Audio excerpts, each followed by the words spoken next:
All right, we are live. Hello, hello, hello, everyone on Facebook and YouTube. Welcome to the Upperman Center's discussion of Our Kind of People.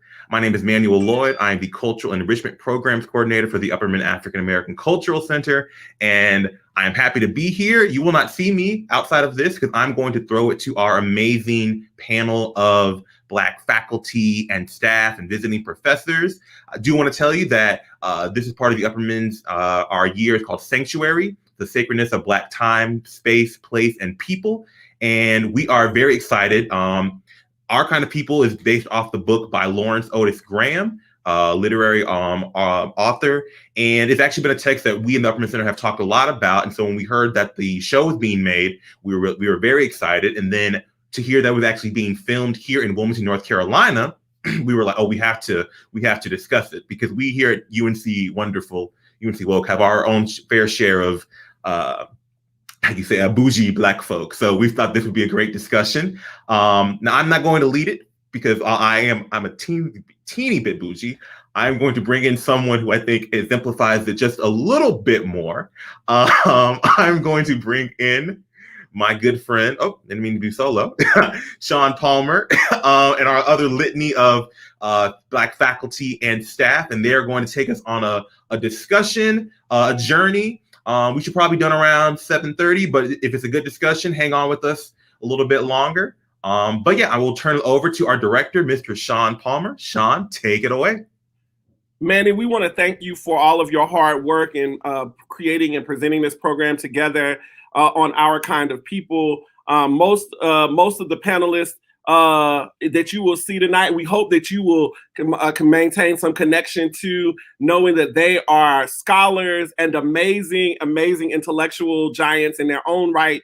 And so I have the unique pleasure of helping them in their discussion around Our Kind of People.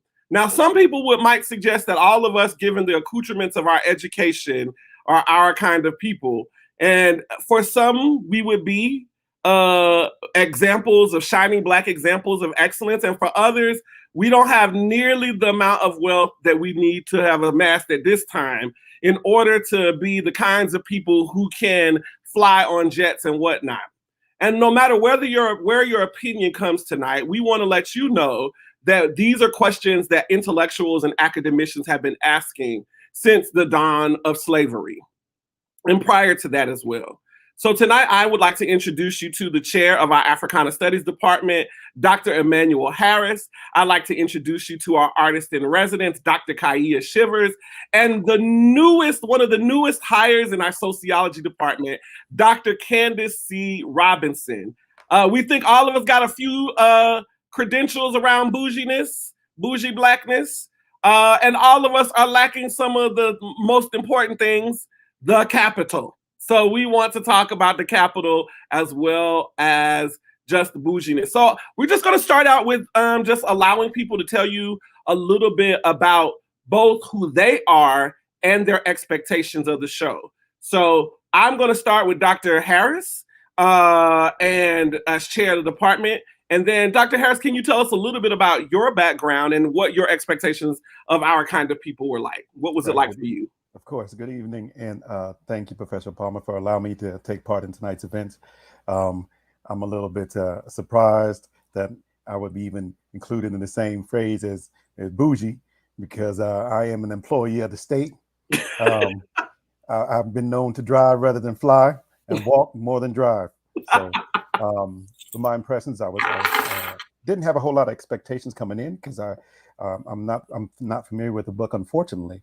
But I'm familiar with the culture and the history of this region and African American contributions to our world and our society.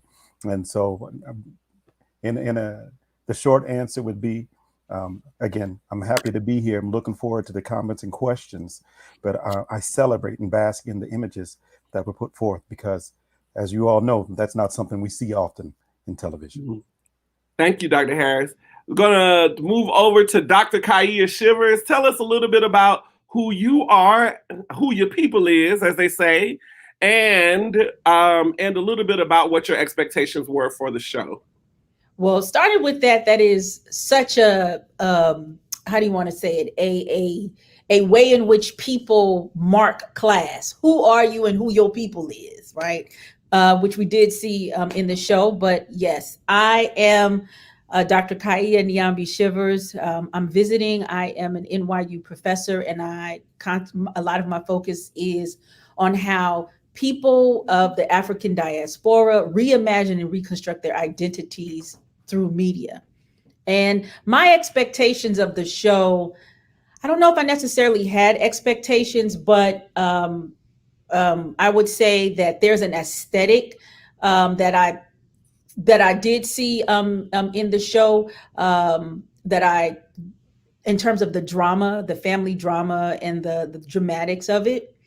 However, I did a talk recently, and I said that one half of me, my mother's side, is from Louisiana, and there is a whole class structure that is interwoven in skin color, your proximity to white people, your ownership of land.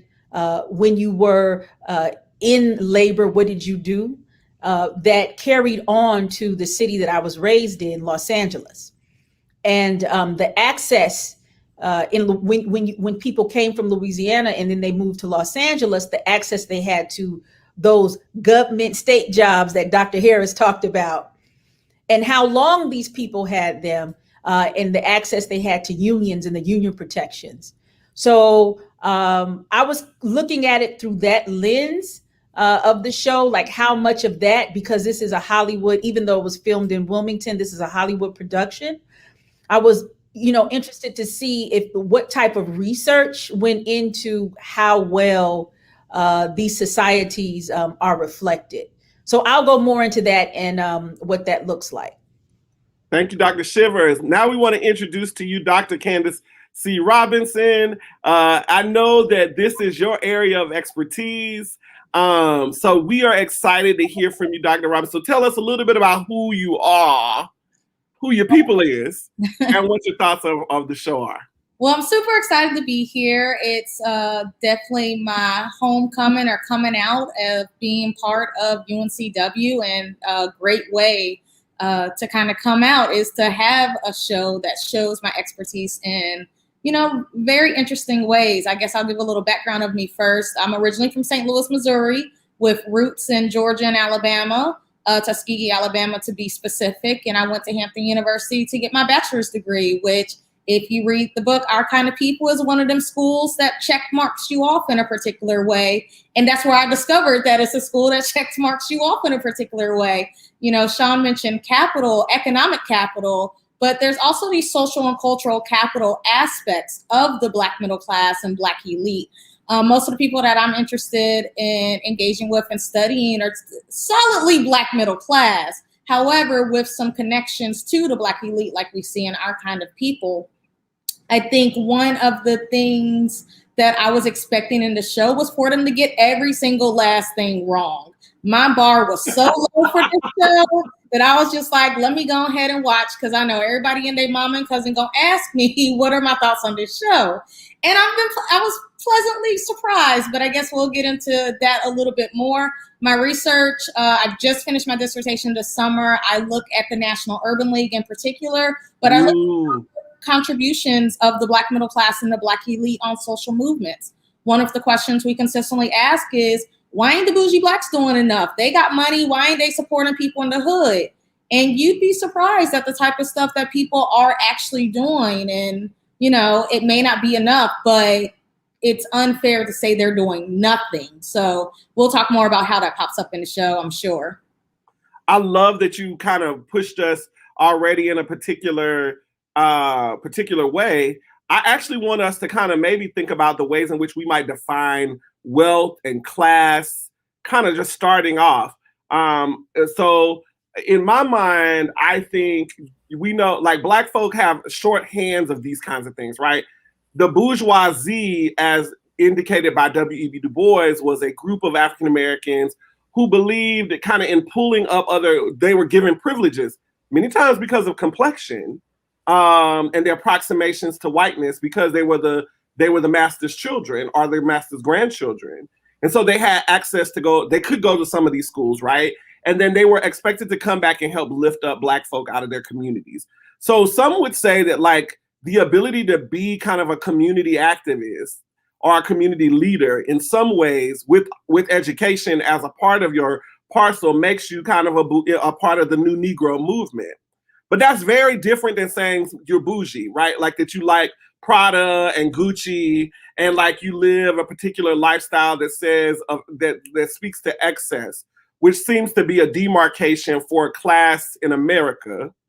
And then that's very different than saying you have class, style, and taste that may be bequeathed to you because your grandparents understood quality or design or textiles or they knew what a nice house was or they owned some beautiful land.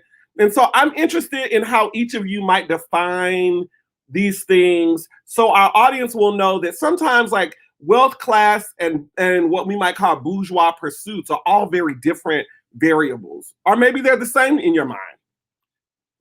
I'll open it to the floor. I'll start. For me, well, especially, I've just finished 2 years in Italy, and I was meeting people who had two homes. One was in the city, and their other home, their family home, was in the countryside. And their family home had been in their family since the 1300s.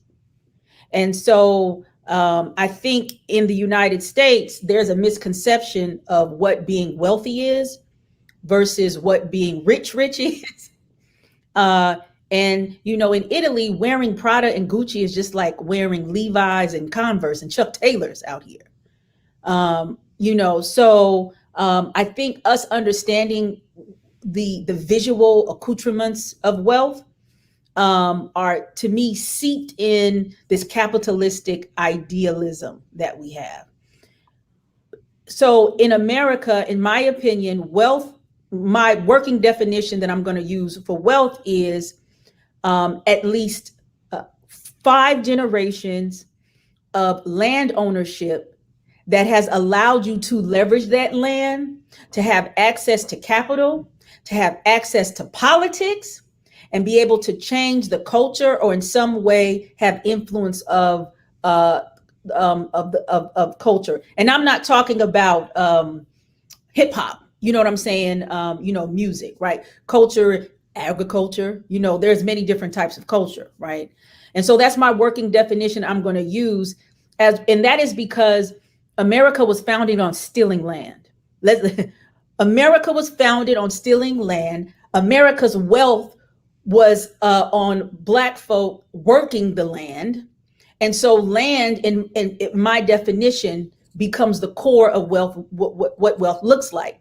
And this is my argument, and I was talking to Sean about this. You ain't wealthy unless your money goes back to slave money. If your money doesn't go back to slave money in the United States, you are not considered wealthy. You're rich, you have not a lot of nice things, but that is very volatile. Like wealth is not volatile.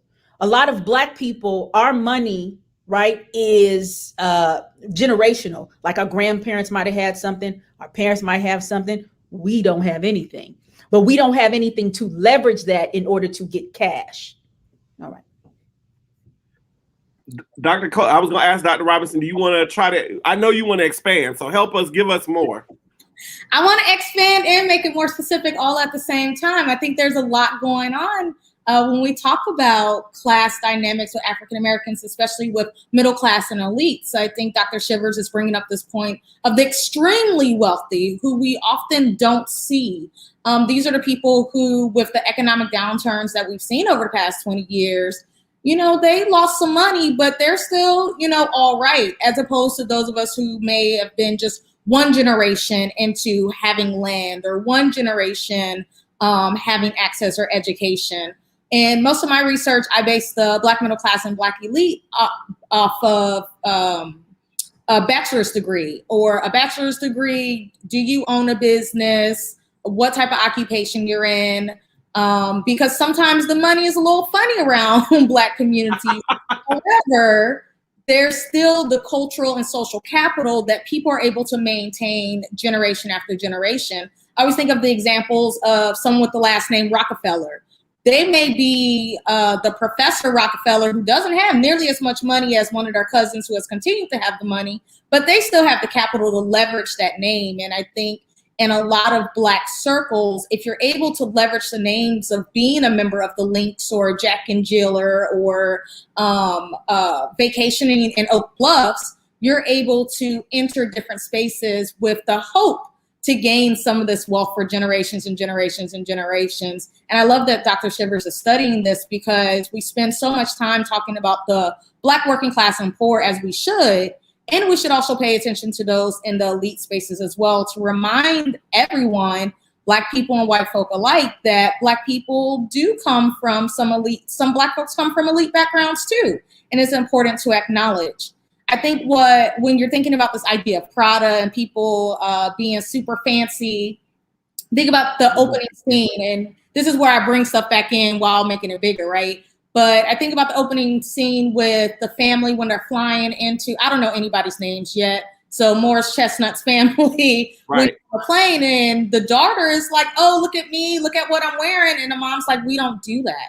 We don't need to do that. So there's also this thinking through, even though you may be wearing whatever is the hottest and you've been able to get the Ivy Park as soon as it comes out, that may not actually hold onto tangible wealth. Right. Well, it sounds like you're also saying that behaviors, that the ethos of a space also is a demarcation of wealth access or class access. And I do think that that's the troubling water for a lot of academicians who try to claim a working class aesthetic, in the sense that the ability to think as a work, as a force, as a job, the ability to not use your hands as a job is a privilege. Now, I'm going to shoot it over to Dr. Harris. Right. What say you, Dr. Harris? Well, first off, yes, I agree wholeheartedly with my colleagues, and some wonderful and great points brought up. And I especially like the part when Dr. Schiffer says this wealth truly goes back to 5 generations. And as Dr. Robinson said, this money can be funny a lot of times. In the movie, she hands over a check, and gets her feelings hurt. Yeah, and you can see it's $748.13, something like that. And they're like, that goes up front. And most of the Black community, the overwhelming majority that would even claim middle class status or some semblance of wealth, that's just as you say, Professor Palmer, that's generational. That's right then. You don't have to go back but a generation and a half. Maybe your grandparents, such as my grandparents, they were sharecroppers, Elizabeth City, North Carolina. I've got some titles, but they were working somebody else's land, and they didn't have that capital. One thing I was surprised and pleased to see in the movie was the juxtaposition of these different circles in society. If you look closely, when they get off the plane and when they get to the house, it's Black folks that are receiving them. And was it Angie or Vicky? What's the main character's name? Leah. No, Leah's the. I don't know the lady's name. Yaya. I'll get it. I'll get it in a second. Yaya is her name just yet. We sorry. Okay. We sorry. We don't know all these names yet. I'm gonna get it in a second. Oh, and, Angie. Angela and Leah. Angie's the name. My daughter's name is Nikki. Angie comes in and she's trying to navigate these circles. She's trying to transcend her own caste. But again, it's generational. Her mother was doing hair. Her mother was working and the maid. Exactly. And so to transcend these areas, particularly as a community, is a challenge. But when we don't have that culture, we don't have that land that Dr. Shivers mentioned. I also want to, Dr. Robinson made a really good point, is that Black folk, we have had to have reconstructed our hierarchies of class to fit our world, because what will be considered a middle class Black family and white world would be a lower class Black family. If you know, or a poor white family. If you know, are talking about assets and different things like that. And we have, so in this reconstruction of class, right, which is different than wealth, and also being elite is also has been redefined as well. Things like, I was just saying this, growing up, because my mother was a teacher and my father was a truck driver, and they were both in a union, and they had steady jobs and they had retirement, that then made them eligible for our family to be middle class. And so that was a negotiation that are often, and then my mother spoke multiple languages. And so that was also a negotiation that I had to do with my peers, because they thought that we were well off. We were often, because I come from a family of 6 kids, we were often compared to the Cosbys, which for me, like coming into this, I'm seeing this as another iteration of this fictional Black elite family. First, you have the Jeffersons in the 70s, right? Well, moving on up, right? So Moving on up. you know what I mean? Moving on up.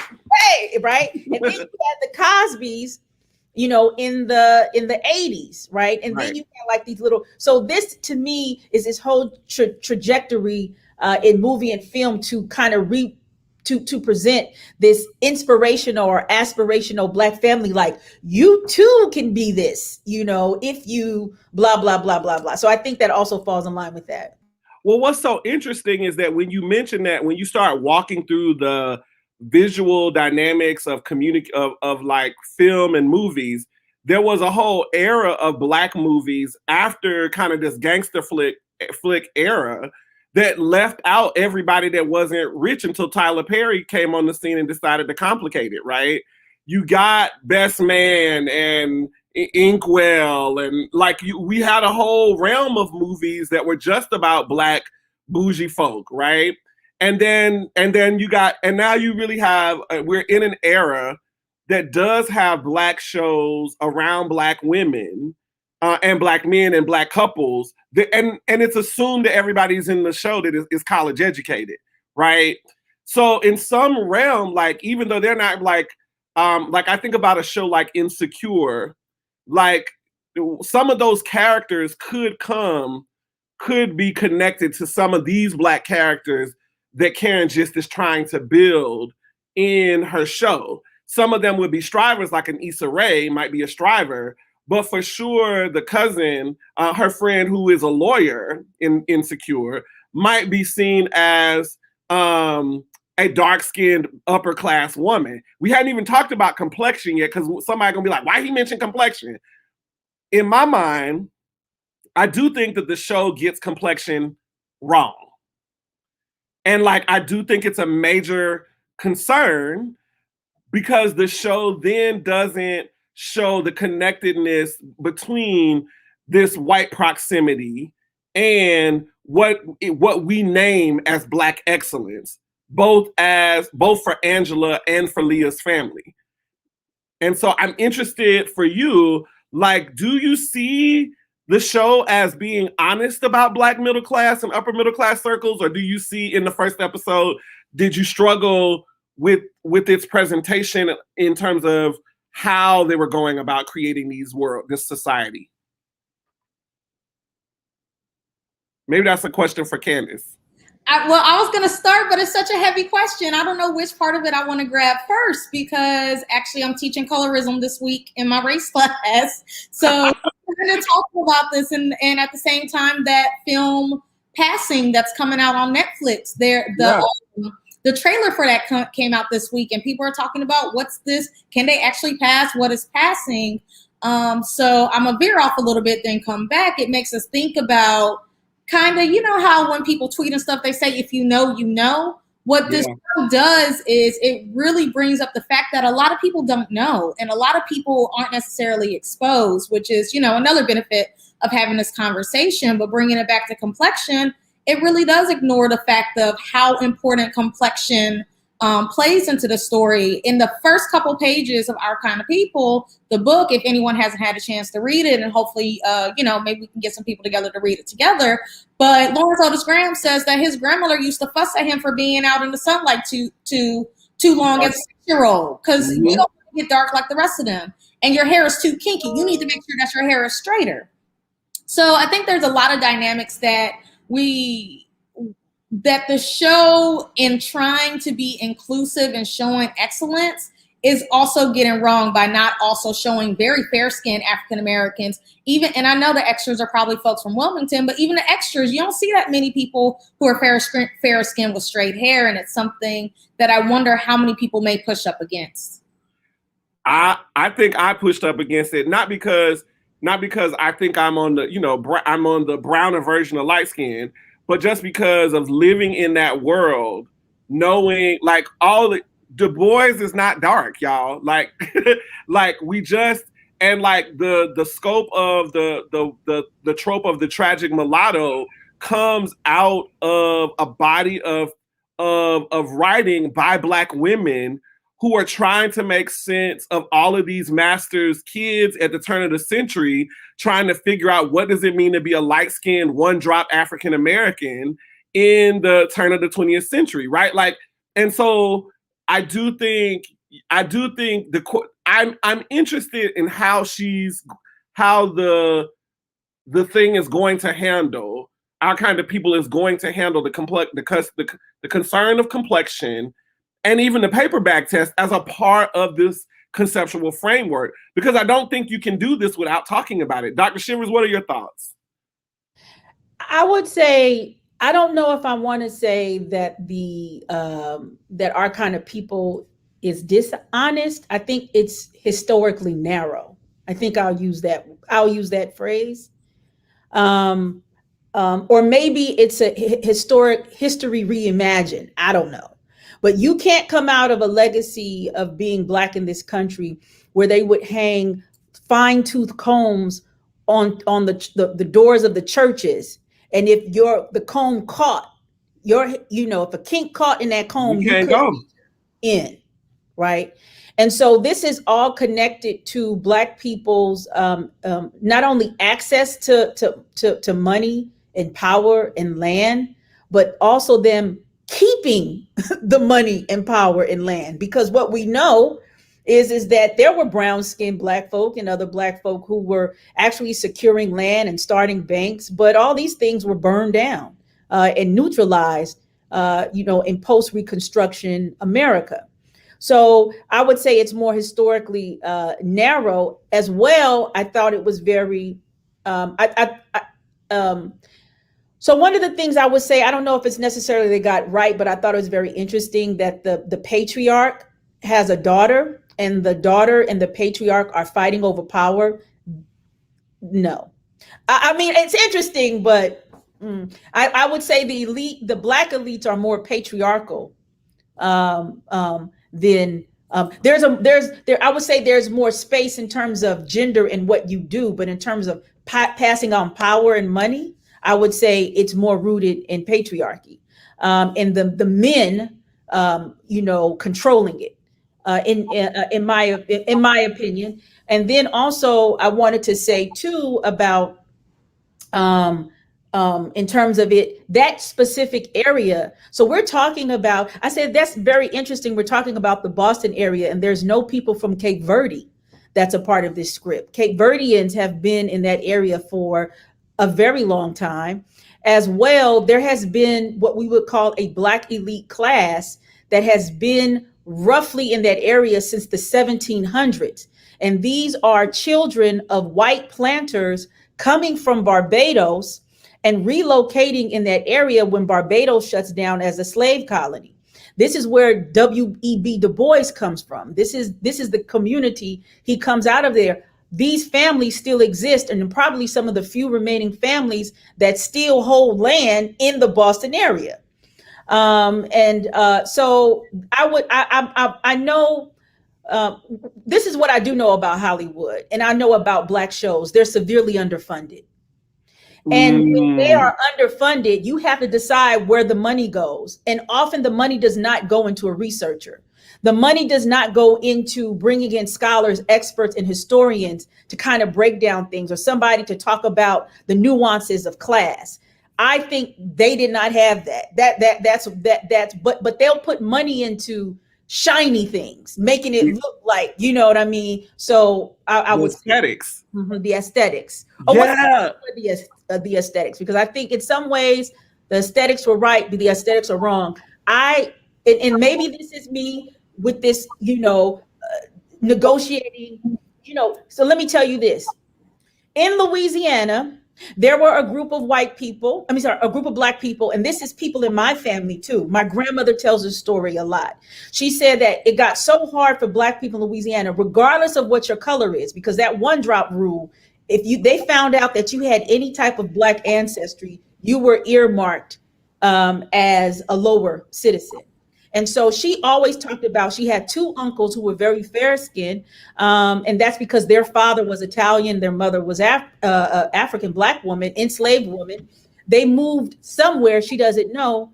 And they one identified as Italian and the other one identified as Jewish, because you could do that in that time, right? And so we don't even talk about how, if they don't talk about this whole idea of passing and having to cut off your identity in order to have access into a world, this is one of the historical narrow things, right?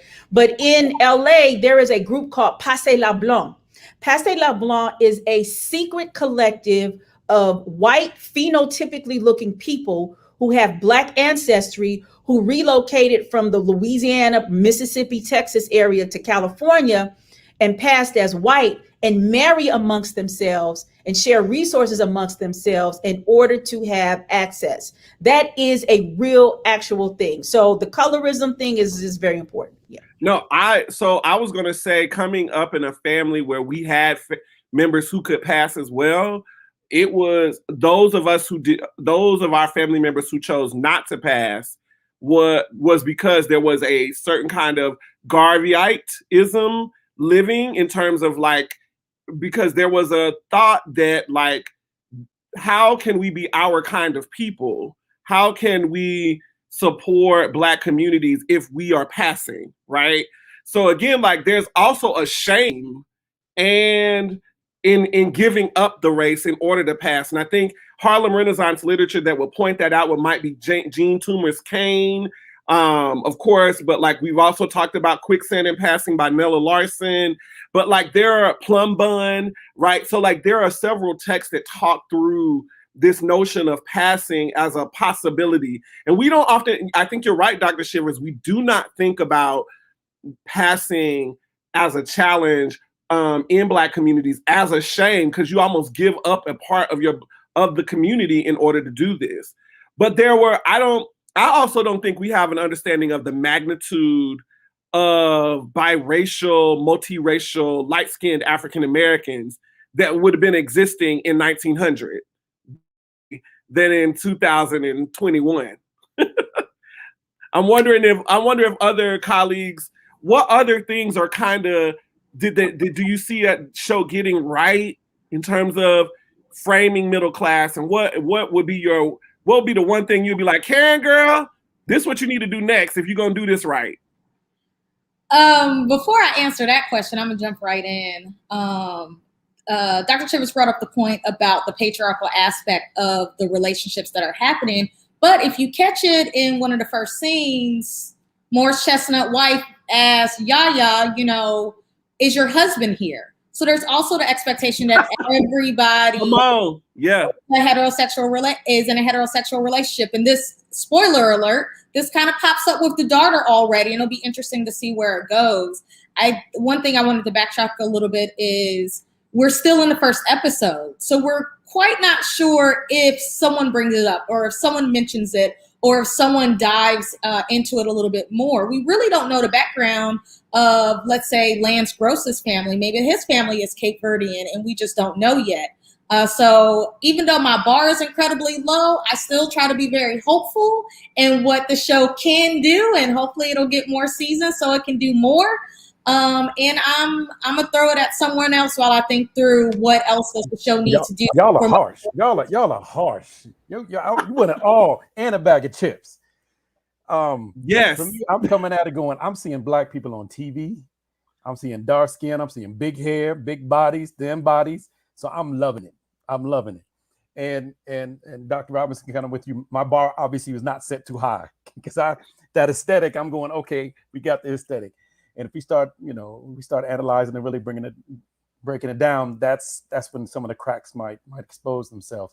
But for me personally, it's Hollywood. Dr. Shiv, you got it right on time. This is Hollywood. I'm sure it was filmed here in Wilmington, supposed to take place outside of Boston, but this is Hollywood, where shiny things and shiny people get shiny money. And so I'm watching it going, they made some choices.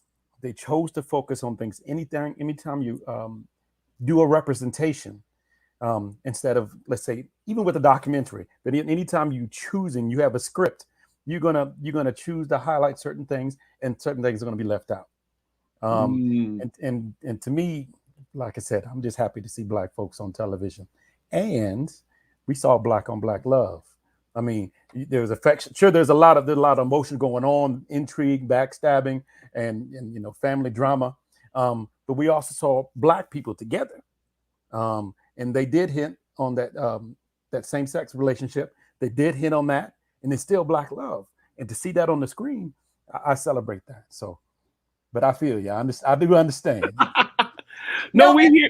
I'm sorry. I just want to say that's a good point. In my research that I did looking at audiences, this was like during the time Ferguson and Michael Brown was bubbling, and they were watching Nollywood movies, and they were like, well, it's not particularly that they're the best, but I'm so tired of seeing black bodies just cycling on the news every day, dead black bodies, battered black bodies, that this is a reprieve, from that, because I know in my reality, this is not how, we exist. So that's a good point, Dr. Harris. Well, and I do think that this show is built for this moment, right? This historical moment, right? And we have to acknowledge that out of the trauma of what we are dealing with in the day-to-day, and we're almost like we're just tired of living in horror. So we need something sudsy and beautiful and soap opera. And I do think that the show is very opulent aesthetically. I think that was one of the things that I loved about the show, is that you saw the beauty of Black America.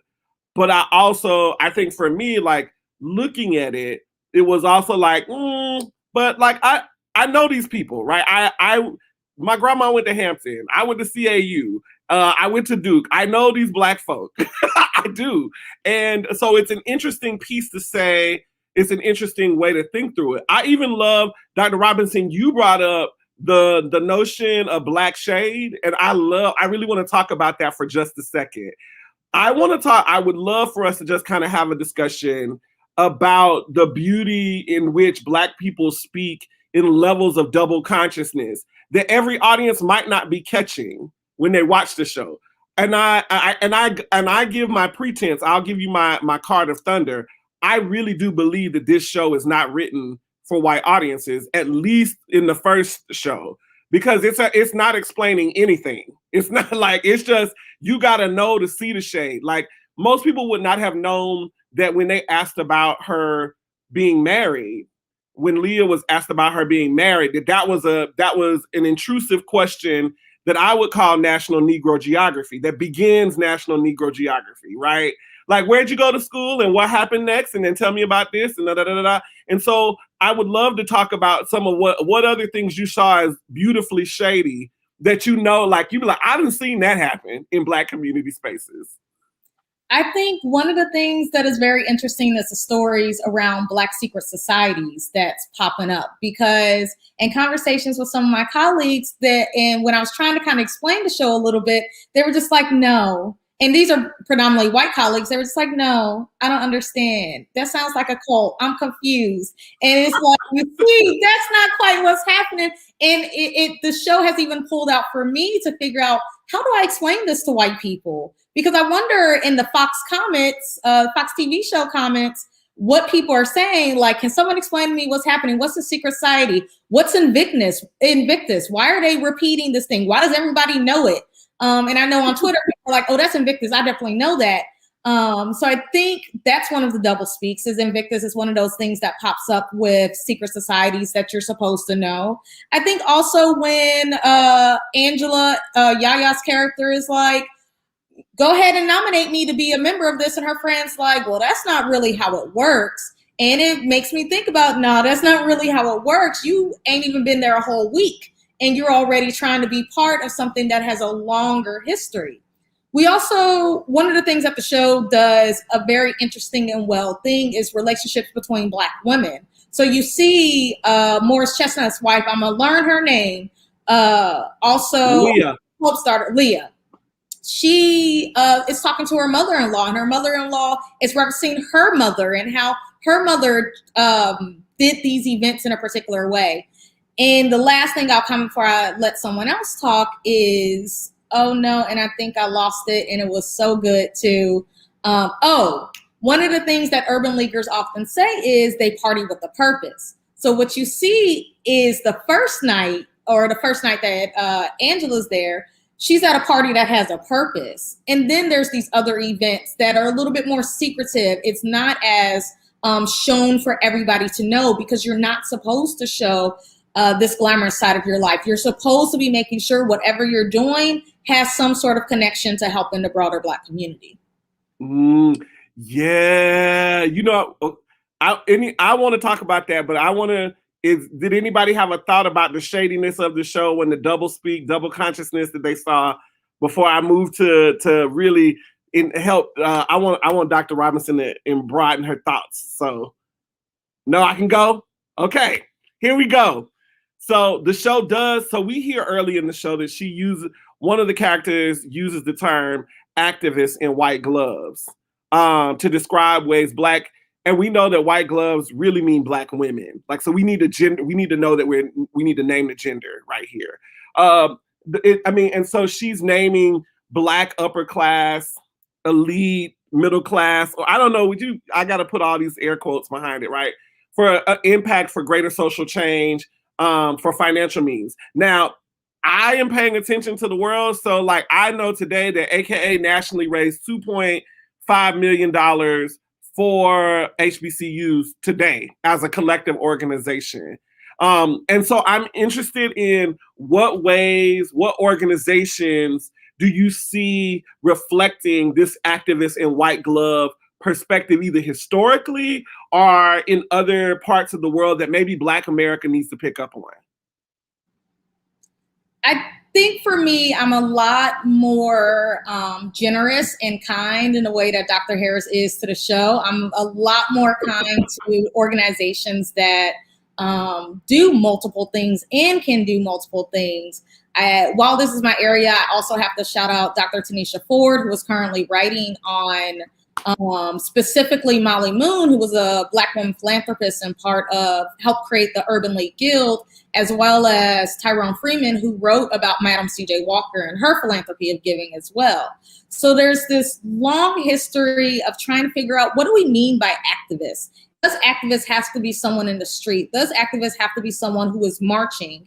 And I think for people who are part of Black middle class and Black elite who feel like they have a lot to lose, whether it's their job or whether it's, social status. And some of this is with white people and some of this is with their own friends. There's this line where people want to contribute, are very much invested in contributing, but also want to make sure they're doing it the right way or in a way that is seen as the appropriate way that's not going to get them in trouble. While it's really easy to be like, oh, forget all of that, we dying, we need to do something about this. For some people, which I think the show does a pretty good job of, some people are really constrained in these structural and social historical assumptions about what it means to be the right type of Black person. And that includes being able to do the activism, but doing the activism in a professional way, in a way that allows you an opportunity to get the people who are protesting out of jail and to call the mayor and do these other things. But like I said, I'm very generous to elites who do activism, if you even consider it activism. Mm. So I want to add, in terms of these elite spaces, as I understand them, and even as I would say, even as in my personal experiences, you're always invited. You can never show up the door and knock and they be like, come on in, let's talk about it. It doesn't happen like that. Right. And if you in some way, shape or form kind of bulldoze your way in, your position is in the periphery. Like you'll never be in the core. As I understand it, because I don't consider myself necessarily in those circles. But I want to go back, Sean, to what you were saying in terms of these historically organizations. So I want to talk about the race women movement, that is happening post-emancipation, and they have the whole terminology. So these are women who are, more so than likely, but not everybody, but have, are educated, married to men of prominence. Usually these men are business owners, bankers, some type of elected official, or the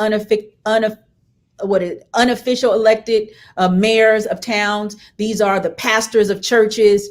And so these women, this is the right church. The right churches. The right churches. Yes, exactly. So we're talking about the AMEs and the Baptist churches. And so their whole term, lifting as we climb, right? So they use this philosophy of, as they're in this Black respectability politics. And as they are attempting to get equity and power, this idea of we're going to also be pulling up those, this talented 10th idea, those who don't have the means or those who are not educated, right? So that's something that in terms of these activists in white gloves. Another person, in terms of what I do like, I forgot to say this. I like this about the show is that I think it gives a very real portrayal of how there is that Black parent or that Black person that works so hard to gain entry into these circles at the expense of relationships, which is coming out in the mother and the daughter. I think that is what they get very, very right. But I also another thing I want to like things like the NAACP and the civil rights movement, even though that there are philanthropists, Black philanthropists, and those working behind the scenes, they are far and few between. I always want to kind of acknowledge, the civil rights movement was funded on Black women domestics selling fried chicken, collard greens, pound cake, sweet potato pie. That's how it was funded, mostly. I just wanted to, say that as well. There were a lot of people in the NAACP. I didn't know this until my grandmother died. She was one of the first card holding members in Lafayette, Louisiana, but you had to do it in secrecy. And so she just never talked about it. So there are a lot of people in these stories that are left out. I didn't know my grandmother was one of the founding members of the church, that, the burial grounds, but, and so she had all of this respect. And when she died, all of these women, I was raised in Catholicism, so all of these women in this organization came in white and singing and stuff. I was like, what is this, right? So, but that also talks about the disruption of the Black experience. I also want to add, part of this wealth I really want to see is, what is their connection to the diaspora, right? What is their connection to other Black elites outside of the United States? Because I think that also plays a part in these narratives. So I would like to see that. It's so interesting that you mentioned that, because working in spaces where you see the diaspora like you see like people from the continent living among African Americans, the bar is so low in how they think about African Americans, socialized and conditioned to think about African Americans as homeless or houseless, thinking about the term of Akata as one way to describe Black communities, are thinking about them as the descendants of slaves only, not the descendants of Igbo or Hausa, right? Is an interesting, I do think that this could be jarring. The show itself could be jarring for other communities of Africans who have not seen Black wealth and Black wealth traditions or Black class traditions in totality, right? I mean, I don't know if I wouldn't say that I don't know if our Greek organizations fully embody the Pan-African diaspora. I would say that we have members in all of, in our organizations in NPHC, just as an example, who are from all over the world for sure. But it usually takes a lot of coaxing to get a person from the African diaspora beyond the US to even understand, like, why do Black people even have a sorority or fraternity, right?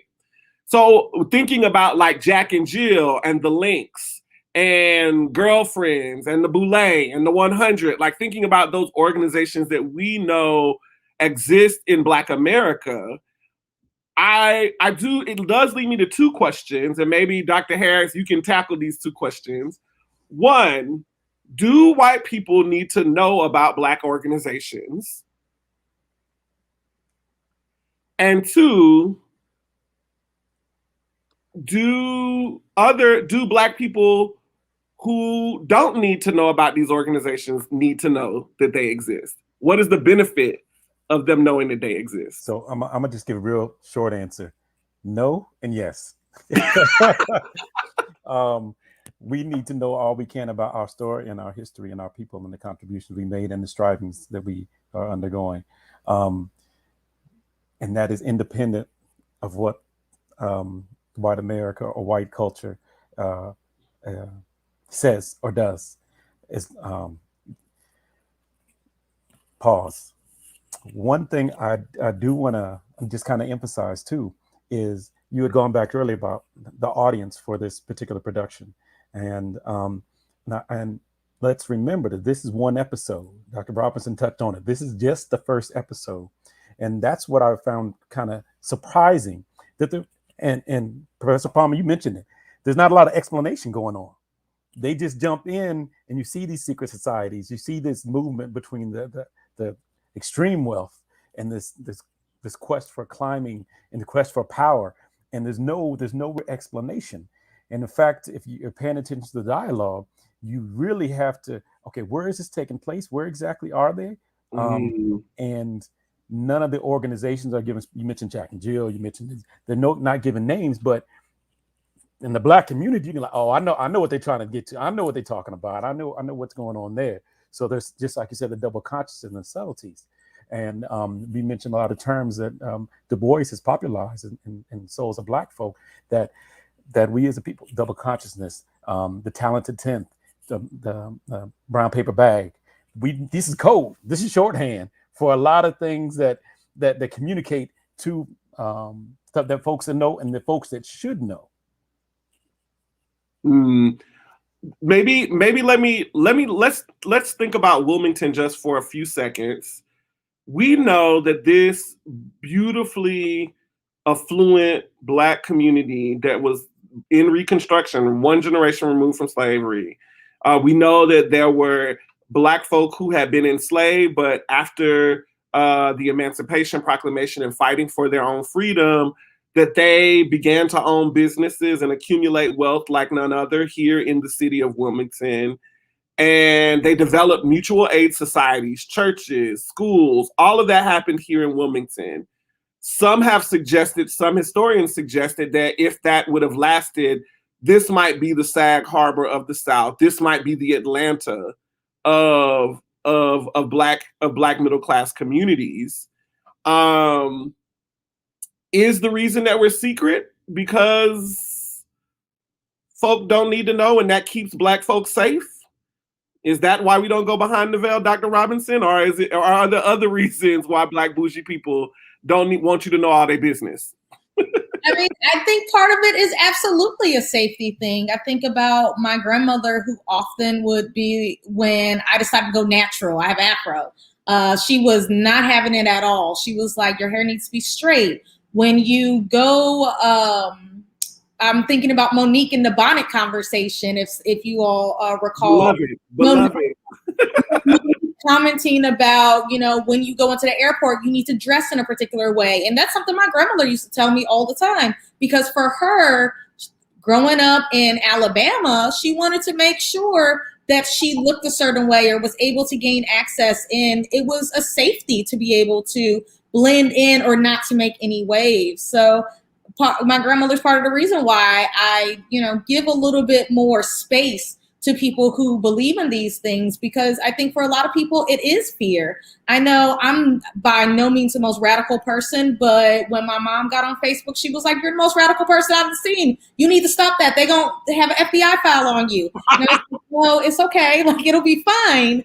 But absolutely a safety thing. I wanted to comment on your question. Do white people need to know about these organizations? Not really, only so far as we can not even partner, but work with them to get their donations and gain further money to support what all the myriad of these organizations do. And then the second, do other Black people need to know? I think absolutely. And I wanted to make the point that Morris Chestnut says in the show, where he wants his son to go to the Kings. Yeah, the initiation, which in reality, you just can't invite your son to the initiation.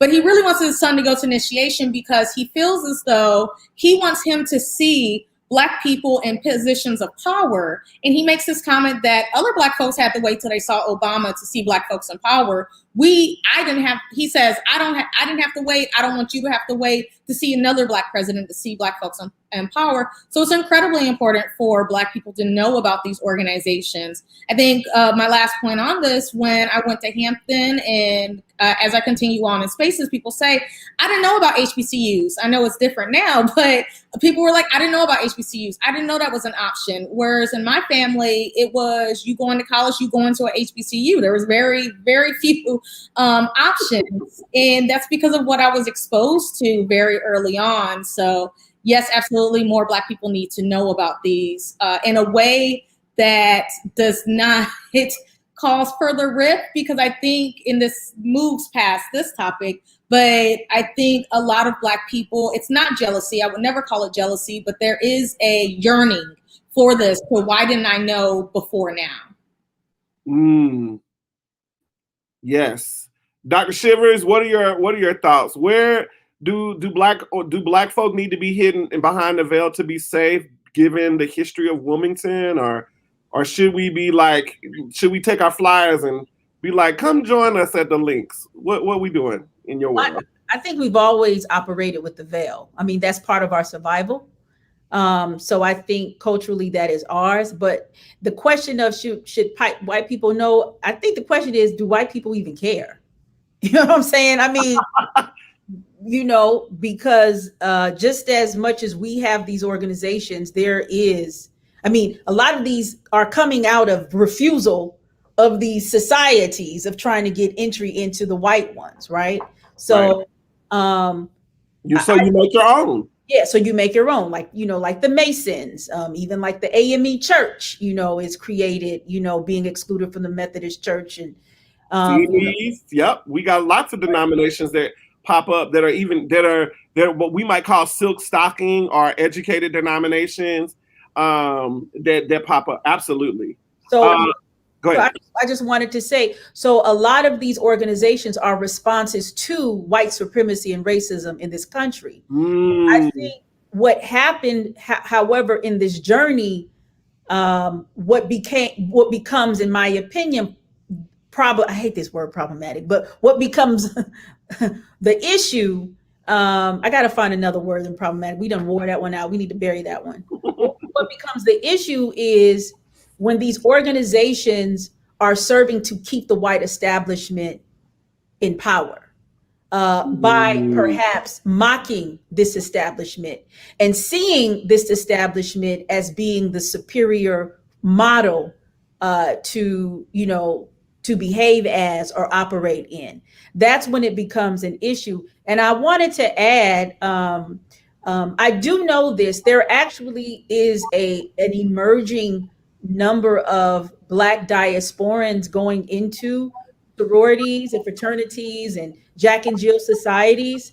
And it's not anything, I would say it's very familiar because, in Africa, there's a lot of societies. It's very hierarchical. They have kings, they have chiefs, they have societies for women. So I would say it would be a natural flow.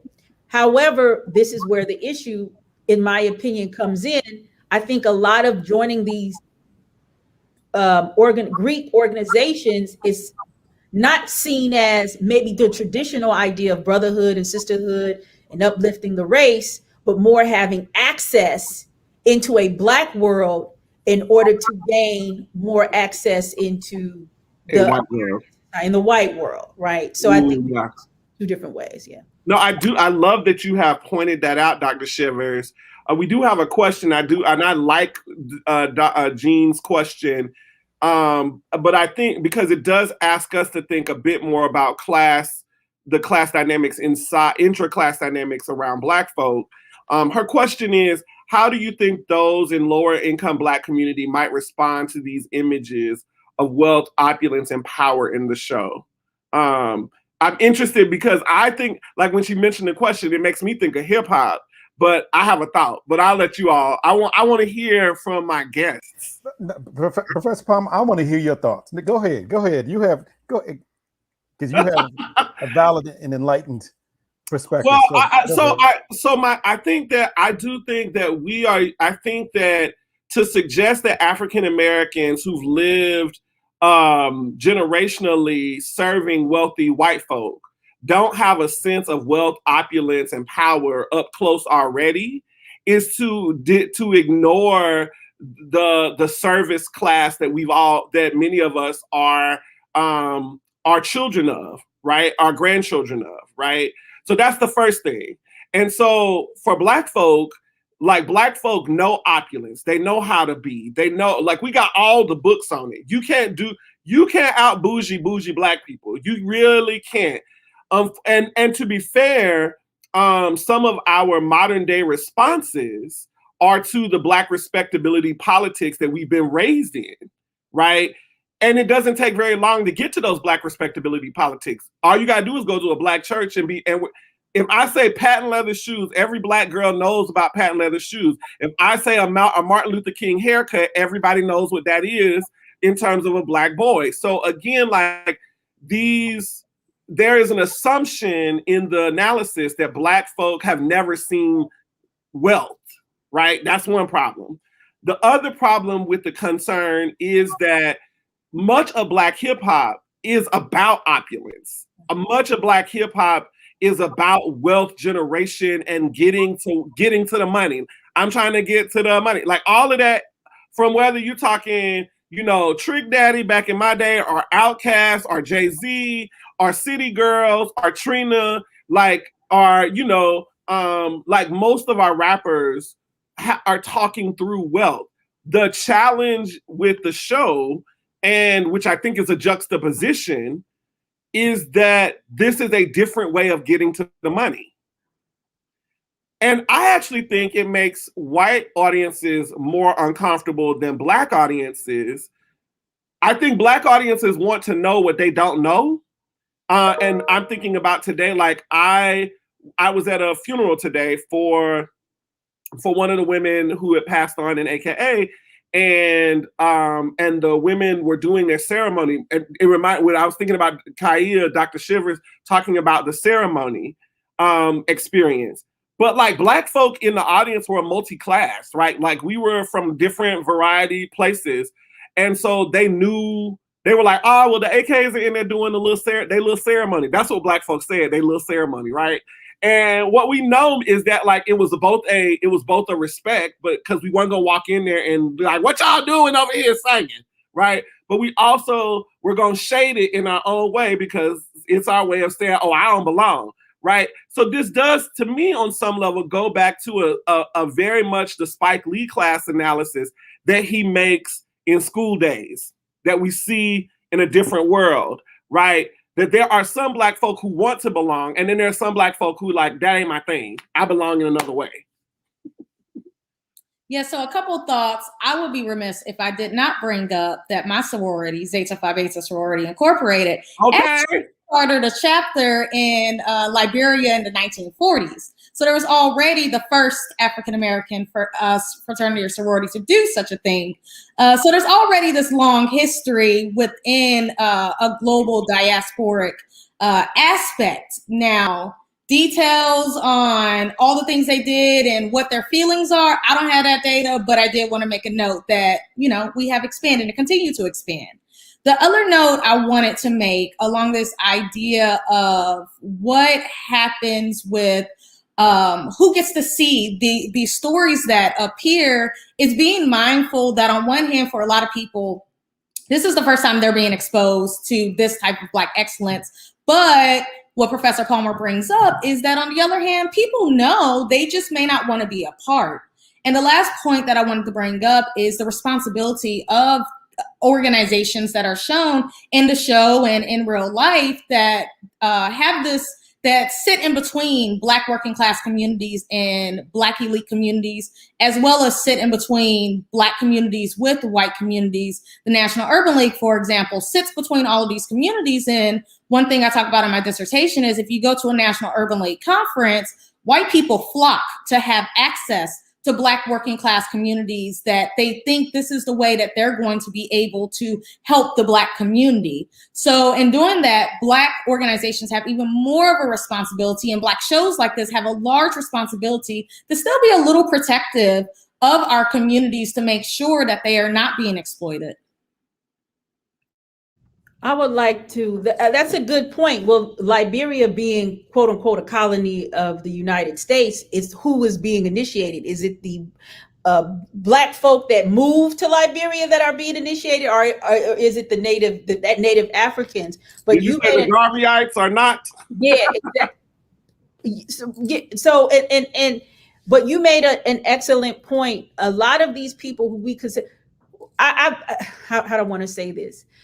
There was this period where Black people didn't travel, but there was a period that Black Americans' presence in the globe shifted Black consciousness of the globe. For example, the Negritude movement, right, which is from the Francophone, was the Francophone version of what we would call the Black consciousness movement, was inspired, was formulated at sisters from Martinique who lived in Paris, and they would have these weekly salons, which are these like think tanks. And so, Sankara and these people are there. And this is how, no, it's not Sankara. It's, forgot the brother who does the Negritude movement. He's from Senegal. Not Frantz Fanon. It's another person I can't remember, but they get this idea to have these think tanks from Anna Julia Cooper. Anna Julia Cooper is the first, Black woman to get a PhD at the Sorbonne, and her dissertation defense was public, and she talked about American slavery. And so the Nardal sisters were sitting on her dissertation defense, and that basically plants the seed. So I think a lot of the conversation, and then another thing people don't know is that Tuskegee Institute, not Tuskegee University, right? This is Dr. Harris, Tuskegee Institute, when it was formulated, it did a heavy recruitment of Black wealthy families all over the world. So you had Black families from Trinidad, Africa, Haiti. You even had wealthy families from the Philippines and Cuba coming to Tuskegee, formulating these ideas around what it means to be Black and elite and intelligentsia. So I just wanted to add that. And if I can piggyback on that comment too.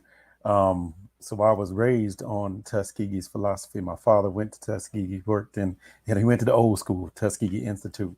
And when we did something wrong, our punishment, in addition to probably getting some wood on that belt, was we had to read Up From Slavery. We had to read Slows of Black Folks. We had to read Amos and Said. That was our punishment. Oh, we got to read this again. And interesting enough, kind of tying back into what we said so far, Booker T. Washington, mixed race, right? Born in slavery, Southern, wealthy, and he actually ran Tuskegee like another plantation. Like Hampton. He actually had servant stairs coming up the back way so the servants could serve him, and he could do his business on the sly if he had any kind of business on the sly he wanted to do. But that's a topic for another discussion. My. And that's fact. That's fact. and he had at the top of the stairs, he had a portrait of himself, big old portrait of himself. So this idea about wealth and how we measure that wealth, it goes back. And I have to say too, Professor probably mentioned Wilmington and Wilmington's role and how this kind of reflects with Wilmington. We have to give voice to 1898 and what happened with 1898, but we also have to give voice to what came before that. As you mentioned before, that this was a community that was predominantly Black, that was growing, and that would have been the next Atlanta if we didn't have this. And also as a result of that, 1898, my question would be, where do we go from here? Because yes, we might be exposed to white wealth. We might try to emulate white wealth. And I'm talking about the aesthetic, I'm talking about the bling, the rappers and things like that. But unfortunately, in our own communities, there are those in our own communities that haven't even seen the beach, much less set foot on a college campus. And then I think that's one of the encouraging things about this discussion, to shed light on some of these issues, some of these concerns, and also to recognize, here's a medium, television, that's presenting some of these images that we can talk about and say, okay, did you see this? This is what I'm talking about in terms of wealth, in terms of color consciousness, in terms of the veil, in terms of all these topics that we've addressed so far. Right. I think, as we talk about Black Wilmington, and I never imagined that I would be as ingrained in Wilmington as I am. And I love Wilmington. I love the Black Wilmington community. So shout out to all the people here from here. It is a beautiful legacy to tell. And like even the naming of the Upperman African American Cultural Center is about naming a part of Wilmington, right? And Wilmington elite. I think that people underestimate that even in small cities where they have tried to burn us out, Black folk were still having cotillions and rose garden gatherings and, and had doctors and nurses, and which then actually pushed our university, the one that we all work at currently as state employees, to integrate and then to build out a cultural center. Those were doctors and lawyers and NAACP members who were in secret organizations conspiring, meeting in their houses in Seabreeze and other places around the city on the east and west side, who were creating spaces. So I hate that we sometimes stop at 1898 and then jump all the way to the Wilmington 10 in 1970 without realizing that like, if you drive in Wilmington, the Deltas have a house, the AKAs have a house, and it's next to these big, beautiful churches in this beautiful Black community that once was. I do think, like, I do wonder I think here's the where do we go from here question that I do think we can ask. What do we see our secret societies and social societies doing further that they have not done? And do we see a return to women's circles that like the ones that Ida B. Wells Barnett led and Anna Julia Cooper led? Anna Julia Cooper, also in North Carolina, want to point out she went to St. Aug, shout out. And then also we have seen a return since Black Lives Matter has started in mutual aid societies, right? So I'm interested in how you see some of these on the ground grassroots Black folk organizing playing out as maybe future bougie Black pursuits in the 22nd century, if we get that long. The first thing I'll say is that if we're looking at the Black upper class, Black elite, they're not necessarily the ones who are creating a lot of these mutual aid developments. They already have them established in the structures they have. And I think it's a really important thing to point out that, you know, it's like always the old guard is not necessarily where the revolution is going to come from. It's just the guard that's trying to hold the line so things don't get too much worse, even if it doesn't work a lot of times. But I do think we'll continue to see these development of these ideas. I've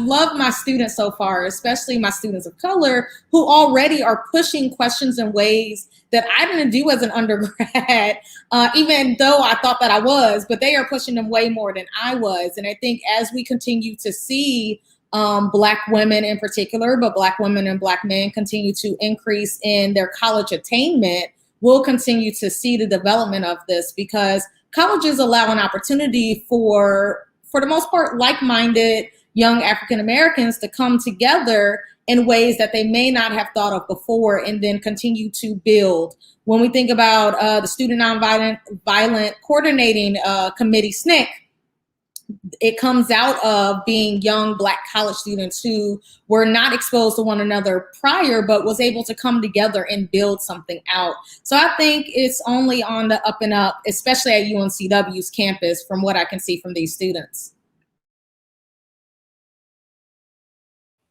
And let's not forget too, out of the misfortune and out of the tragedy that was George Floyd and Breonna Taylor and Ahmaud Arbery, came this shout from the student population in UNCW's campus, and it was loud, and it was clear, and it was numerous. And who would have thunk? I wouldn't have, but who would have thunk that as a result of that, our own chancellor is being called and questioned and has to answer about questions about race. That finally the administration will say, okay, at least we'll give voice to this idea about, do we need to put Keenan's name on this building or Cameron's name on this building? And do we need to rename this park, which now Longleaf Park? And we got a statue about Black lives, that's celebrating Black lives on campus. 5 years ago, that wasn't even part of the conversation among the majority population. We might have been talking about getting plots. We might have been talking about this stuff, but it wasn't going anywhere fast. And now look, we got a monument designed by a Black woman placed there, and it's permanent as opposed to being on wheels. So yes, there's lots of work to be done. Yes, these organizations, both secret and public, have an active role. And our students are making change too, and we want to be part of that momentum and can carry it forward into the 22nd century. Love it. I love that. Into the 22nd century. Kaya, you got a thought, and then I will leave you with one final question if you would like to think about that thought. Okay, 3 short points. I think we need to relearn reciprocity, and we need to reconstruct the ecosystem in the Black world, whatever that is. I think this may be let me just say it. All of these hires at corporations, at universities, all these CEO hires, all of these things that come post George Floyd were off the back of them babies. We're off the back of those activists. And those of us who are in these positions, we have a responsibility to return whatever that is. All right. And I think that needs to be acknowledged. And we need to have that responsibility. And how do we move the agenda forward since we are in these positions, and not just take the money and run? Like, we have to acknowledge that, and we have to do something about that. That's what I want to say. Secondly, I think there is, I'm not trying to be a Debbie Downer. I promise you I'm not. But after the Black Lives Matter scandal of Patrisse Cullors, and knowing that she purchased all those homes for millions of dollars. There is a trust that has been lost in the Black activist space. And a lot of the young folk who got arrested, who have records, who didn't receive the support, who are struggling financially in order to fight their cases, who have been harassed by the police, who are still constantly surveillance, the activists who have died, the families of the activists who have died, and the children and the adults who are still dying from police terrorism. We really need to think about and do something about how do we maintain keeping this pressure and moving forward, because this stuff is not over. I think we're in a post where we're in an anti-Blackness moment right now, or anti-BLM moment right now. And the scary thing about it is that includes a lot of Black people. So what we gonna do, Black folk? I don't have an answer. That's it. And I named this moment as second wave BLM, not first wave. Got you. Yeah. I think both points are interesting. All of this is interesting. I'm interested to see if BLM shows up in the show. Like, that would be a real interesting nuance to see what that conversation looks like for different people in the show as they address that. What I just want you to paint like what would be the kind of episode that you hope Karen Gist and Fox and Lee Daniels bring to the table. Like, what would be something that you would want the show to explore if they were listening to you right now, as just a final comment? I want to see 500 Omega Psi 5 men hopping down. That's what I want to see. Those are not our kind of people.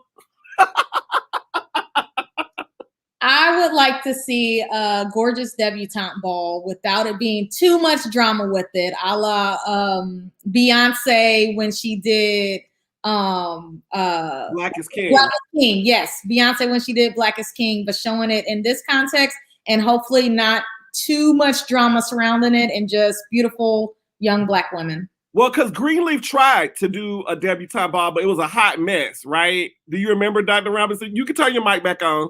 Yeah, so I was trying to get to it.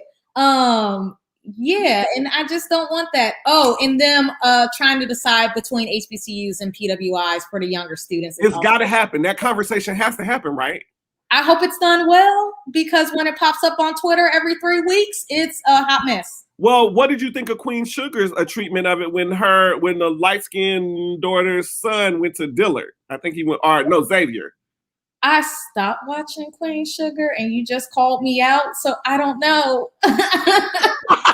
Okay, go back and look at it. It's in last season. Son decides like, oh, I'm gonna go to Dillard, and then he pledges Kappa, like fictitious Kappa.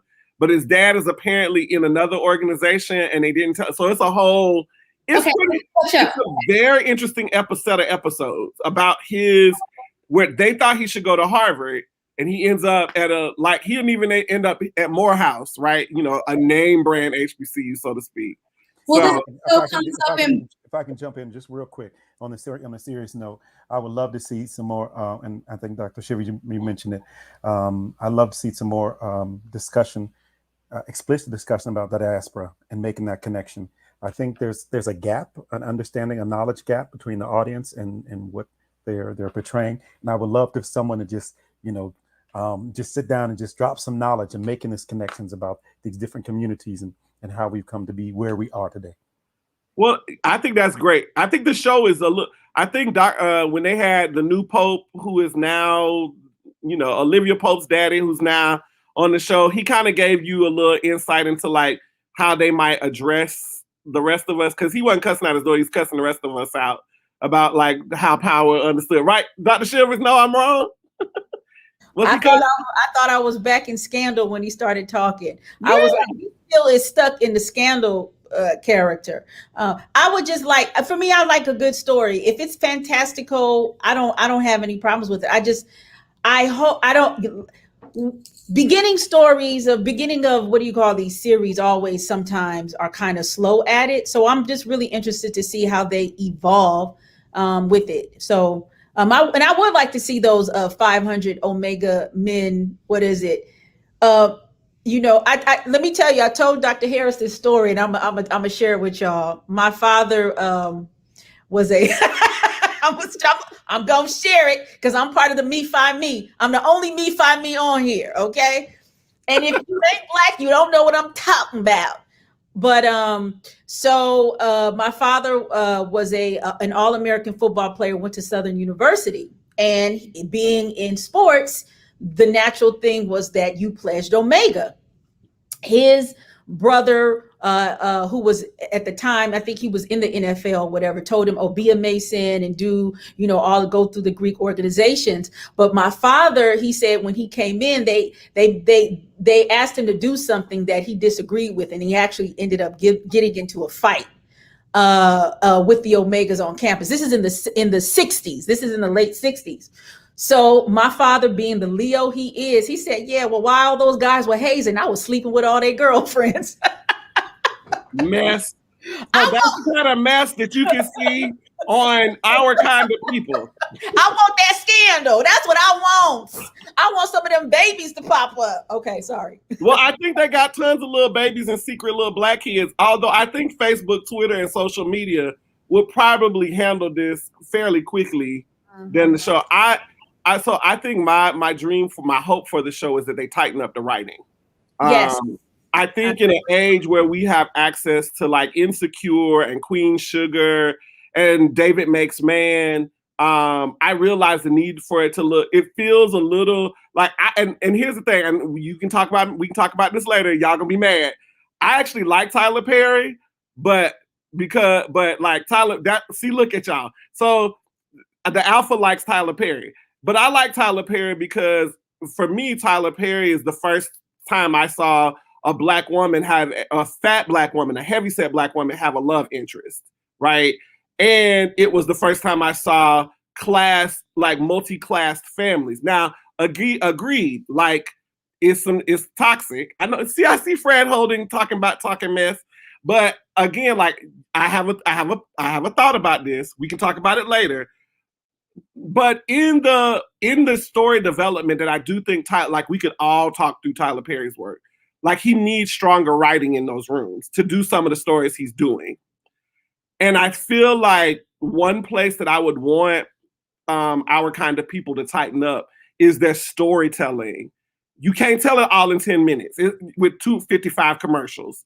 So tell us like a really good story and we are going to be there with you. But if they start doing too much, like I might go back to, Dear White People is coming back on and it's a musical season. So I want to see that too. So somebody said he's the only writing in the room. But I do think that in this moment, African Americans have become accustomed to seeing characters that are very much three-dimensional. And the way that these characters have thus been built just thus far feel very one-dimensional. We know them, but we don't know, like, it doesn't feel full. These characters don't look full yet. That's my thought. Any final words? Be patient with the show. Let's this is one episode. You want a full character in one episode in 47 and a half minutes. So, but I feel you. You still gotta capture the attention, because if we don't have viewers, we don't have a show. So let's. Yeah, I also say let's be patient with the show, but also hold its feet to the fire to hold it accountable to what it needs to do, especially because the last season of Insecure about to come on. So people going to be comparing. Yep. And we already have really good things to compare it to, right? And that's the other problem, I think. I want them to be able to tell a story, but like when I was watching Tanisha Ford last night tweet through the show, she's like, "This sand don't look like no Martha's Vineyard." I said, "Baby, they in Wilmington." And so again, the thing is, you have to remember, and this is probably what we should say at the end. We may not always give you our best in the white world. We may not always tell you what we up to on our weekends, but trust us, we know what's going on. And that on that note, we'll leave you with a good evening. We'll talk to you later. Thank you for joining us tonight. Thank you, colleagues. Thank you. Bye.